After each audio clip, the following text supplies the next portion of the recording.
Hello and welcome to Nolan Financial Radio. My name is Chris McKinney from Nolan Financial Partners. If you'd like more information about your here during our show today, give us a call at 719-210-4242 or visit us online at our website, nolanfinancialpartners.com. And while at our website, click on the radio page, check out our past shows, and subscribe to our program on Apple Podcast, Spotify, or Amazon Music.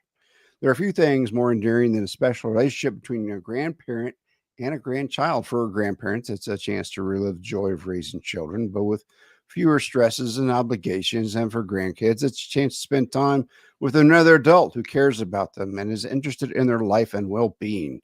During the show today, we're going to discuss some of the financial cost of being a grandparent, how you may be able to build some of those costs into your budget and financial strategy.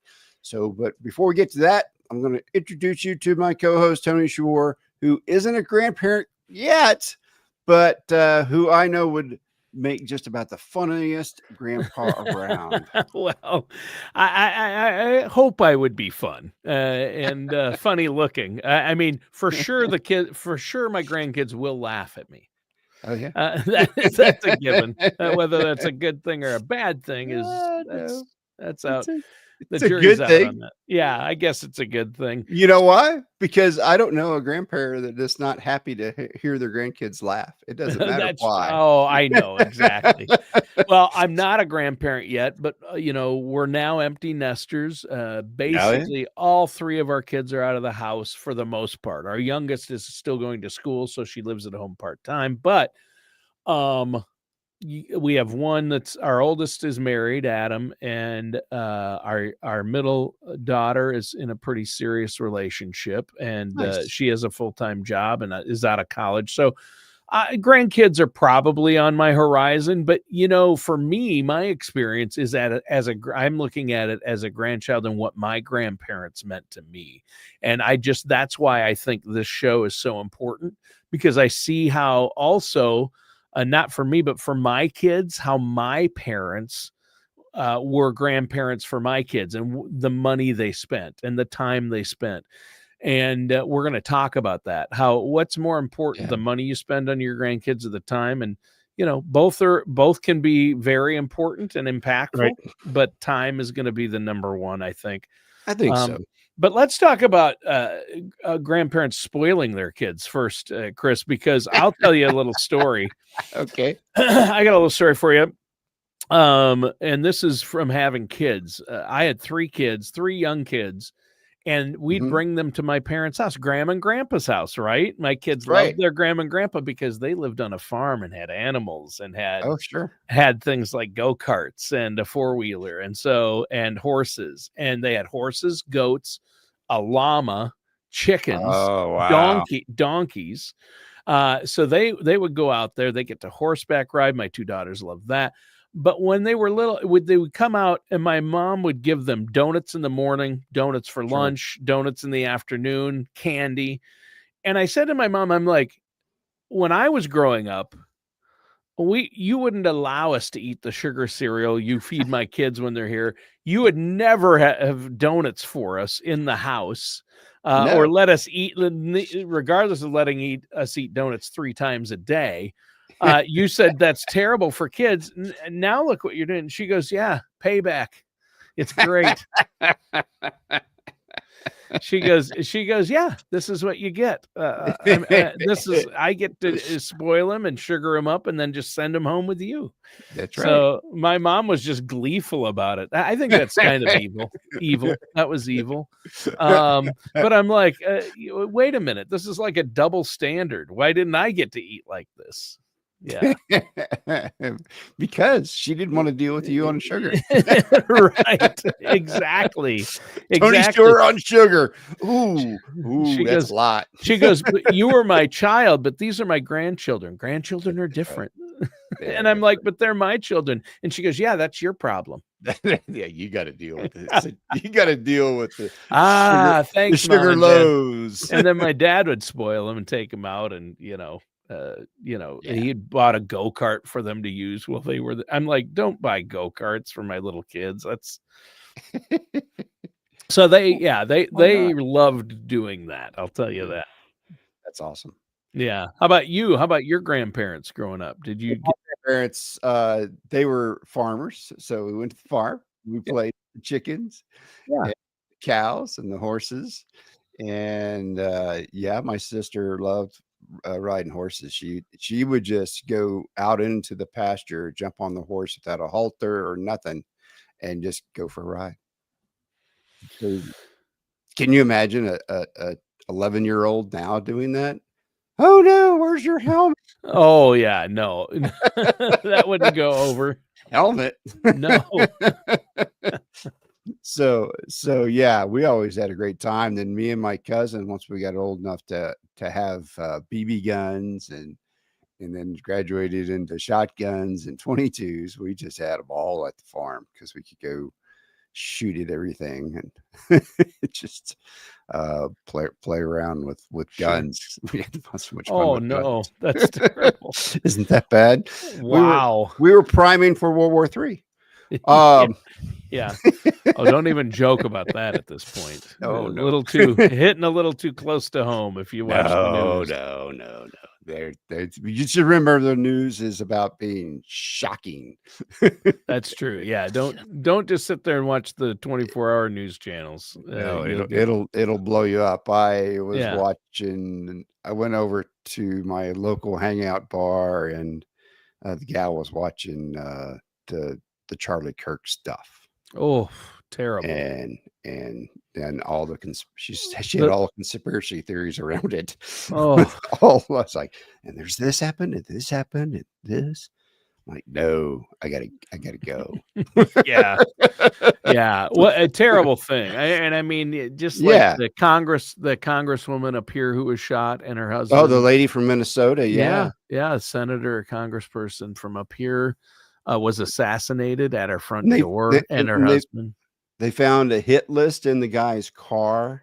Yeah, He he was was driving from one representative's house to the other, all our state he'd already representatives. been to a few, Yeah, he and was targeting the they weren't home. Democrats. Yeah, Yeah. yeah, So yeah. political violence is that's not cool.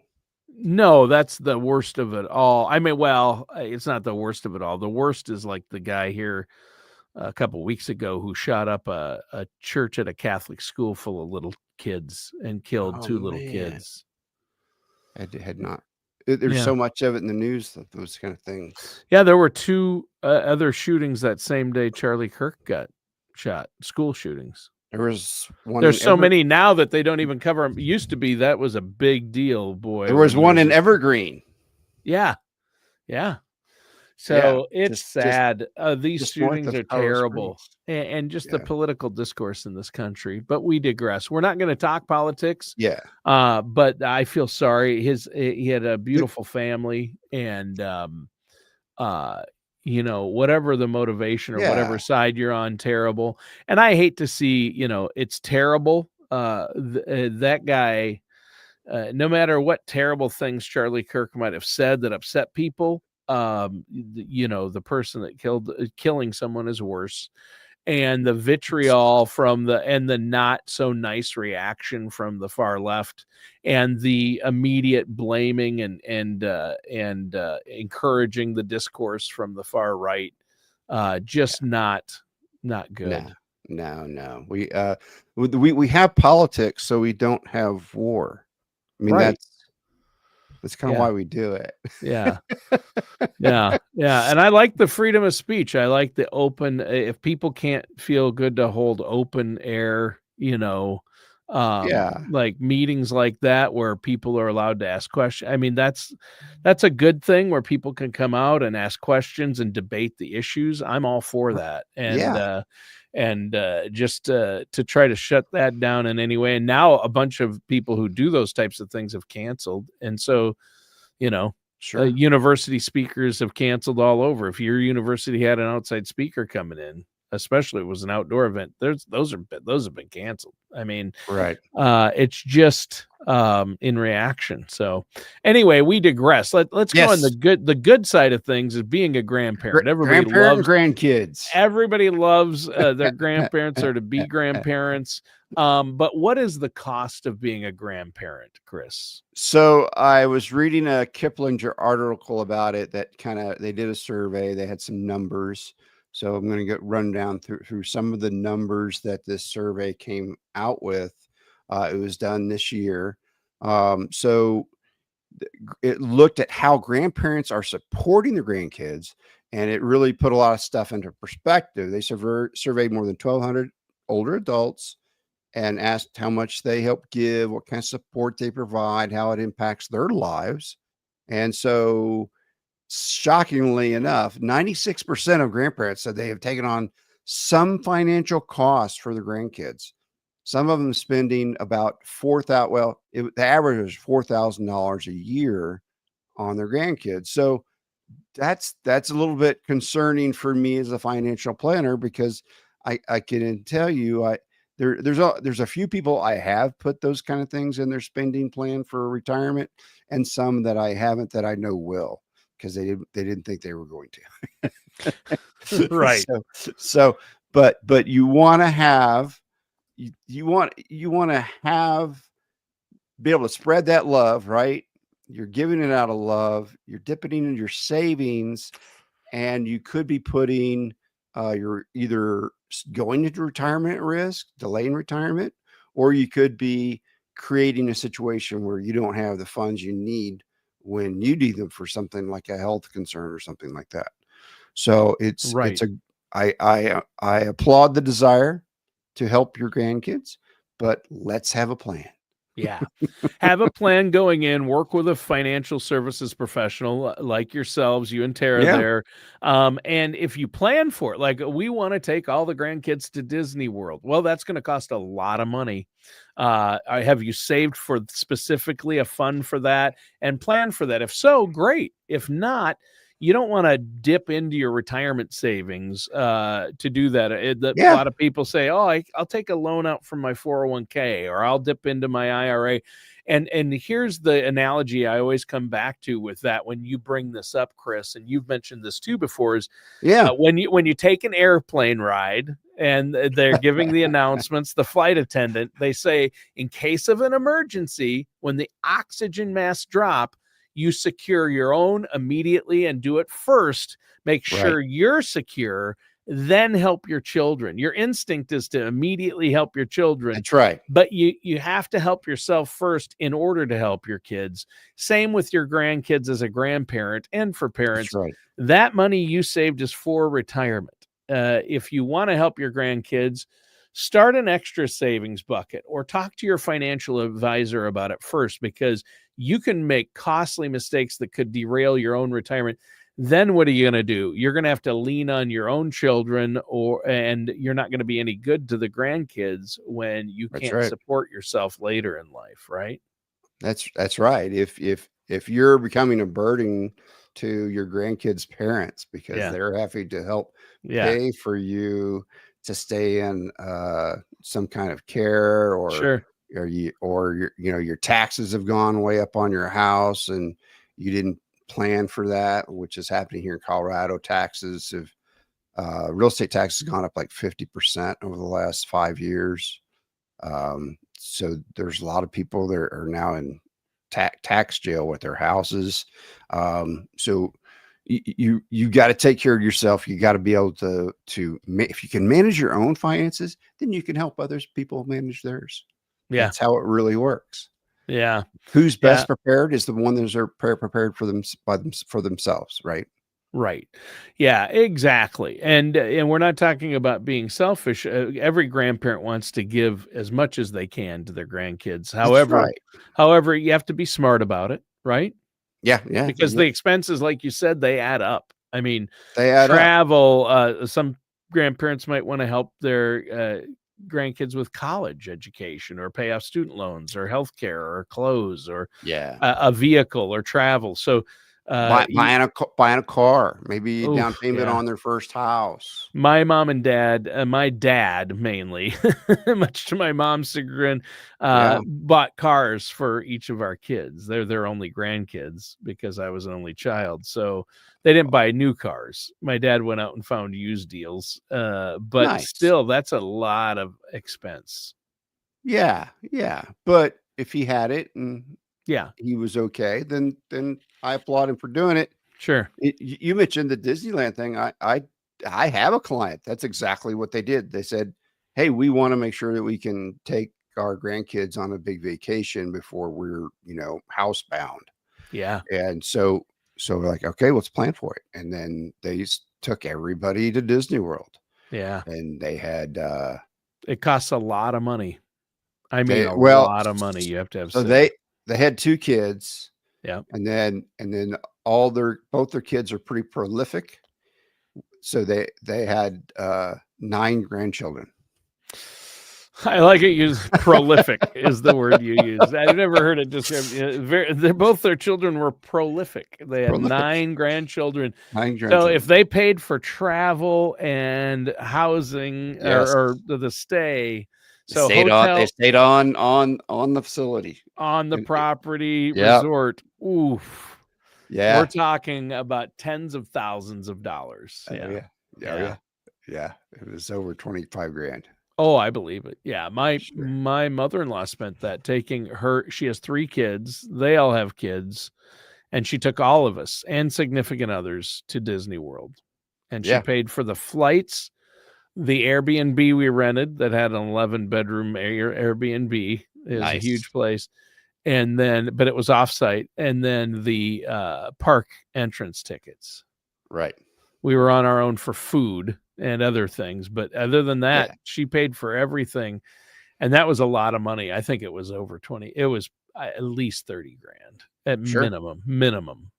So yeah, and I've heard people spending 50 grand to take their families to Disney World, and it's gone up exponentially in the last couple of years. So The great thing about being in the Denver area is that there are super cheap flights that's the good Florida news from to here. Orlando. Yep. Same with our area up in Minneapolis, in the Twin Cities area. You can get direct flights to Orlando. The flights, if you plan ahead, you can save a lot of money on flights. That's Oh, yeah. probably going to be the least of your concerns. So, I've paid, see, $100 round trip from Denver wow. to Fort Myers once. Oh yeah. Yeah.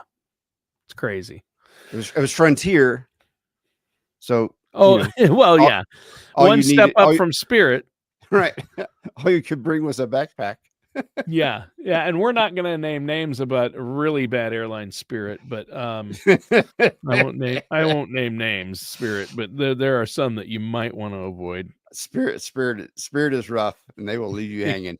They have in the past. I've Anyway, been left hanging by them. Yeah. yeah, I know people who were stuck in Mexico, in Cancun or somewhere, and they had to just buy their own tickets on another airline That's because what I they ended up canceled doing. the flight. They're like, nope, we canceled that flight. We canceled all flights from wherever they were at. Maybe it wasn't Cancun, but they were in it was a resort destination, right? That people go to. I forget which one it was, a Cabo or, it was somewhere down there.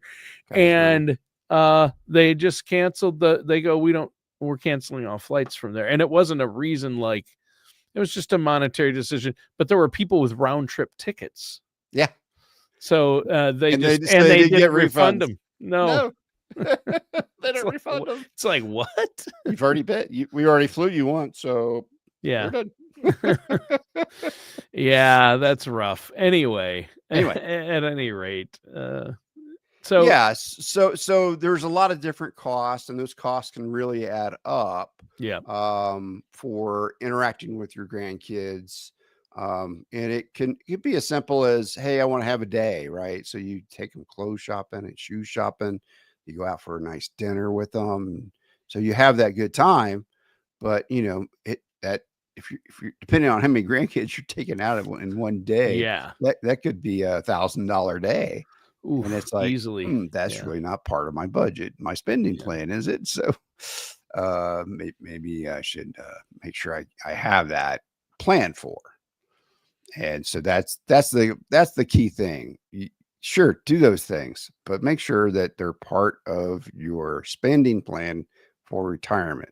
So they're taking care of yourself first. So there's rising costs across the board for kind of everything we do. And so if you're going to give generously and give with love, make sure it does not quietly strain your finances. So Sure. the instinct is natural, but the tough reality is overextending yourself could jeopardize your retirement strategy, which hurts me because I like to have a solid strategy, and no one wants that, right? Not you, not your grandkids. So just make sure you put it in there. If you want to do that Disney World thing, make sure you put it in there. If you want to give $5,000 a year and for tuition, put it in there, and so that you have that plan for that. So Yeah.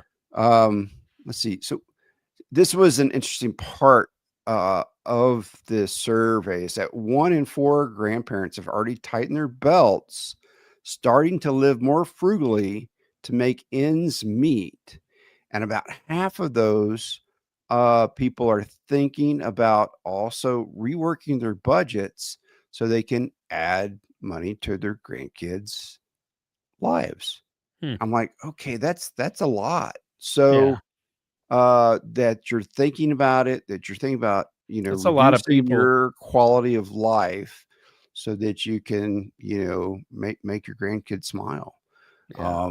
And you know what? Your grandkid wants your time, not your money, really. Um, unless they're in college and they want your money, because that's how grandkids are. Uh, Yes. so, so, there's a lot of people have delayed retirement out of those respondents Wow. because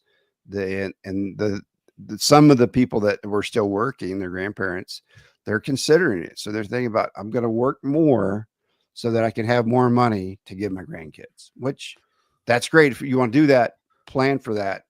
But uh, that's how I mean, deep to seated. delay your own retirement to do Yeah. stuff for your grandkids, it's great. But again, if you plan for it, but you've worked so hard your entire life, and you want to see your grandkids do well. I do like the one aspect that I like about that though is if they are spending their money on their grandkids while they're still alive to enjoy it. Right. I see Right. so many, we see the other side, and I'm sure you've mentioned this on the show before. You've seen clients where they no matter how much they have, they won't spend anything on anything or anyone, and they Yeah. hold on to that, and they're Hold on to tight it. about it. They're like, I don't want to spend this money. And maybe their intention is, I don't want to spend anything so I can leave it to my children and grandchildren. Well, I personally, that's not the way I feel. Everybody's situation is different, but I'd rather have a plan that allows me to spend at least some of it on my grandkids or kids now, while I'm alive, give that money to them, because I can't take it with me. If I die if I don't, but if I had, let's say I was wealthy or even average and I had $1 million saved for retirement, but I got into retirement and I just, oh, I don't want to spend anything. What if the Right. market crashes, or what if this happens? Right. I don't want to give any of it up. I can't take it with me. And so it's either going to go to a long-term care facility, which Yeah. Medicaid would cover. I'd rather spend it down myself on my loved ones rather than give it to a facility. And I can't take it with me. So I could leave it to my loved ones, but a lot of it will be eaten up with taxes. I don't know where it will go or how it'll be used. I'd rather give it to my kids or do things for my kids or my family before I'm gone. And Right. then when I'm gone, obviously it's different if you have a spouse and they might need the money or you're sure they'll live longer than you. But still, I see people saving money that they absolutely, even after their spouse is gone, I see people just hanging on to that money. It's just like, when you pass and you've got that $700,000 still in the account or markets, it's great for your surviving family, but then they have to go through dividing it up. What did you really want? What does the will say? But what are the we've talked about estate planning problems. What does the beneficiary say? Was it kept up to date? Families split apart because of these things. Spend it while you're alive on yourself and your loved ones. That's my advice, but that's me personally. I like that idea, Tony. I really do. And I've been parts of some families that the grandparents died when their kids were in their 20s, maybe early 30s, and then they get this inheritance, maybe, so like that 700,000 you mentioned, like $350,000. And so what's the first thing they do? Well, the first thing all of these grandkids did was they went out and bought a brand new car. Yep. Okay. Surprise, surprise. When an athlete gets a major pro contract, when they get that $10 million contract, what do? They buy a car, a new car. Right. So is that what that grandparent wanted them to do with that money? Who knows? But they're gone. So there's no control over how that money gets spent. Right. If you help them so that you can help create their own financial roadmap for the future, or put it in a 529 plan form. Work with a financial advisor. Put it in a trust. I mean, that's what you help your clients do. Or a Roth IRA. Roth IRA, yeah. Help them start planning for their financial future. Yeah. Because Roths are very flexible. You can pull money out for college. You can pull money out for a first house. Those kind of things. So otherwise, it has to stay in there for retirement. So college, first house, or retirement. Really, it can be used for those three things. And so that's a great option, and it comes out tax-free. So that's kind of a no-brainer right there. But it depends on your situation. And so meet with a financial services professional. You need to know the rules. There are some rules. So you can do these things and help them out with things like that. And that might be a better way to move your money around. Yeah. And just if you're thinking about that, like, I know, Chris, you're like, it might be bummed because you don't have any grandchildren. I'll be there to be that grandchild for you. I'm just offering that up. I'm offering that up. You can't take it with you. You and Tara can't take it with you. So I will offer myself for that. That's the kind of friend I am. I will be your grandchild. Well, I can tell you, Tony, that we do have a plan, and we'll have to look at talk to our lawyers about revising it. Yes, they're going to advise you to. I can tell you, I can save you a trip. They're like, no. So no. We have a trust set up so that our nephews and nieces. That's nice. I know you do. I'm teasing. Of course you do. You've got a good plan in place. Well, hey, we're almost out of time. Let our listeners know how they can get a hold of you. So you can reach us at 719-210-4242. We've set aside some complimentary consultations on Tuesdays, Wednesdays, and Thursdays. Give us a call. We'll set up that time. 719-210-4242. Check out our website, nolanfinancialpartners.com. You can see what we look like and kind of see who we are and what we're about there. It's a really fun website because you can also go back and listen to the past radio shows. All right. That sounds great. Thank you, Chris, and listeners and viewers. Thanks for tuning in. That does it for today's episode of Nolan Financial Radio with our host, Chris McKinney. Thank you for listening. Take care, and we'll talk to you again.